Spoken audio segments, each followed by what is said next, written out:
Modern German anti-Semitism was a product of Christian anti-Semitism from Catholicism and Lutheranism, German nationalism, and racial Aryan superiority. After the unification of Germany in the 1870–1871, Jews were identified with socialists and liberals. From 1880 to 1900, a flow of anti-Semitic parties and programs appeared in Germany. In the 1890s, the Conservative Party, the most prestigious political force of the German elite, took anti-Semitism from splinter movements and made it respectable in Imperial Germany. Support for anti-Semitic parties came from university students, small farmers, civil servants, small businessmen, teachers, and lawyers, groups that would support the Nazi Party in the 1920s. They felt threatened by the rise of organized labor and the Social Democrats and blamed the Jews. Starting in the 1890s, anti-Semitism gained organizational strength with the formation of the Pan-German League that provided a vehicle for middle-class nationalists, imperialists, and militarists in Imperial Germany. It had 20,000 members and barred Jews. The League of Clerks, with 150,000 members, was also clearly anti-Semitic. About 50,000 small farmers belonged to the Agrarian League, another group that shared hostility toward Jews. These groups favored expelling Jews from Germany, combining nationalism, racialism, and anti-Semitism. Only the Social Democrats, and to a lesser degree the National Liberals, resisted the anti-Semitism of these groups in Imperial Germany. Anti-Semitism briefly declined in Germany just before World War I, but reappeared as the war dragged on. A new cycle of anti-Semitism began in 1916, and anti-Semites identified Jews with the Bolshevik Revolution, the loss of the war, and the collapse of Imperial Germany. Hitler believed in a racial, not religious anti-Semitism.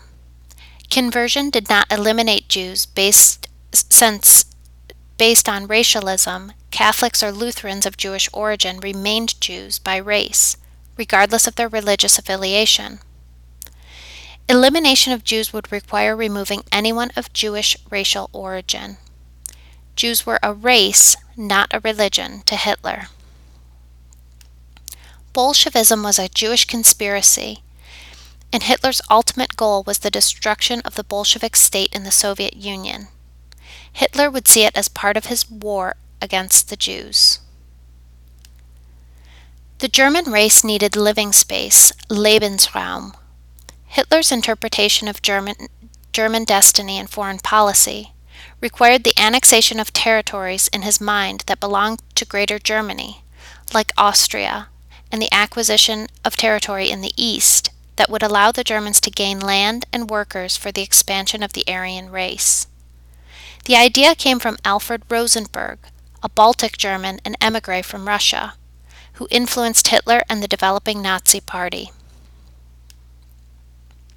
Jews were not only a German problem, but an international problem.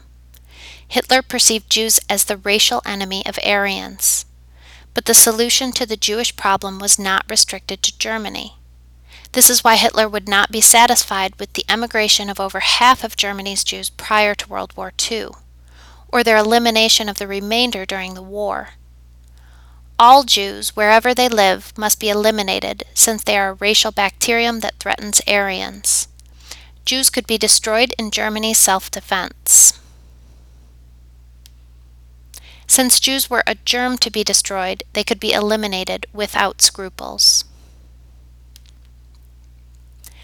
Race was the central principle of human existence and understanding the human condition. There was an eternal conflict between Aryans and Jews, which led to the ultimate solution: total elimination of the enemy of Aryans in Germany. Hitler expressed his view of the world and of Jews in the tract he wrote in 1924 while imprisoned for the failed attempt at a coup against the German state of Bavaria in Mein Kampf. This political tract became a bestseller in Germany when it was published in 1925 and became a major political document in the Nazi Party. After World War I, many conservative and nationalist Germans, including the Austrian-born Hitler, denounced the democratic Weimar Republic that succeeded Imperial Germany. Opponents of the Republic considered it un-German, forced on Germans by the Allies, and the product of a Jewish Marxist plot. The democratic revolution and the elimination of the monarchy did not replace all elements of the old regime. Members of the aristocracy, the industrialists, Junker aristocracy, and bureaucracy, despised the new republic. Weimar depended on coalitions of competing political parties. Catholic Center Party, now the Christian Democrats, Social Democrats, Democratic Party, now the Liberals, and the conservative and nationalist German People's Party. For the most part, weak coalition governments dominated the political landscape of the 1920s, but the Weimar Republic protected civil and political rights for all Germans, and the arts and intellectual life flourished. Conservatives and nationalists, however, resented Germany's loss of World War I, loss of German colonies, loss of territory to Poland and France, heavy reparations, and the war guilt clause of the Treaty of Versailles. The myth developed that Germany had not been defeated, and the Jews, liberals, and communists stabbed Germany in the back. The hyperinflation of the early 1920s hurt the middle class and undermined support for democracy in Weimar. Bands of former soldiers, known as the Freikorps, emerged, a brutal vigilante group linked to the Nazi Party.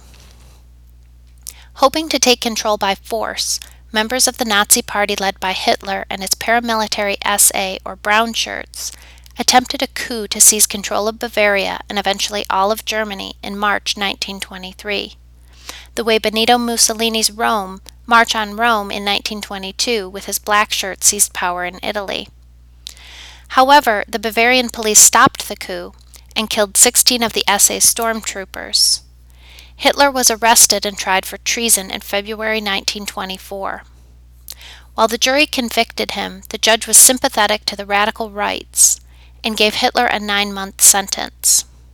From that point, Hitler adopted a strategy of using violence of the brown shirts to intimidate opponents while trying to come to power via legal means.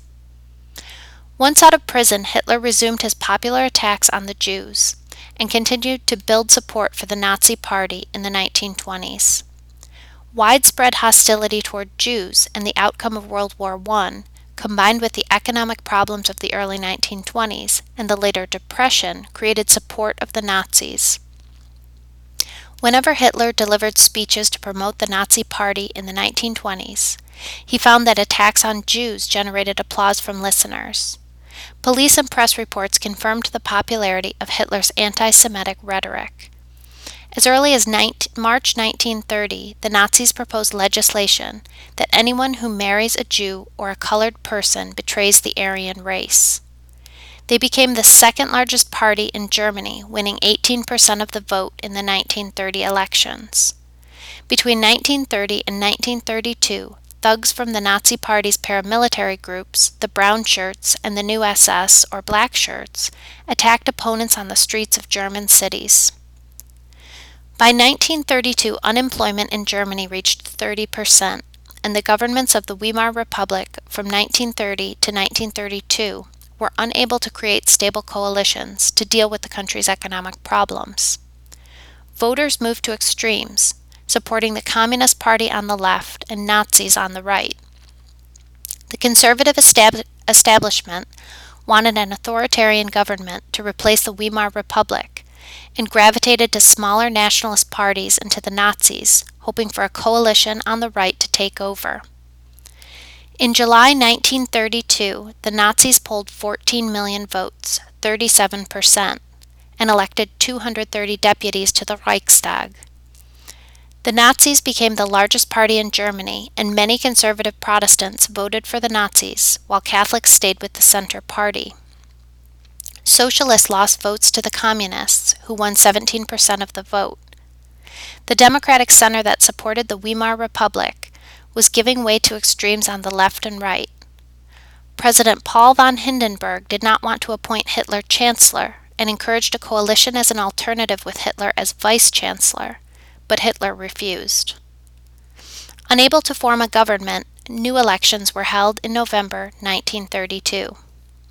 Nazi Party support fell in the national election and in regional elections, but the Nazis remained the largest party. Efforts to form a government dragged on for months. General Kurt von Schleicher became chancellor in December 1932, but he soon resigned. Hindenburg appointed Hitler the Chancellor of Germany on January 30th, 1933. When new elections were called in March 1933, the Nazis, in coalition with a right-wing conservative party, won a majority. The Nazis won 44% of the vote, and the conservatives 8%. Hitler was sworn as Chancellor on March 21st, 1933. He got the Enabling Act approved that gave him dictatorial powers. He banned the communists first, and then in July 1933 banned all political parties but the Nazis. Before this, Hitler opened the first concentration camp in Dachau in April and banned all unions and independent associations in May. The Third Reich replaced the Weimar Republic, and when President Hindenburg died in 1934, Hitler consolidated the posts of Chancellor and President into Führer and leader of Germany.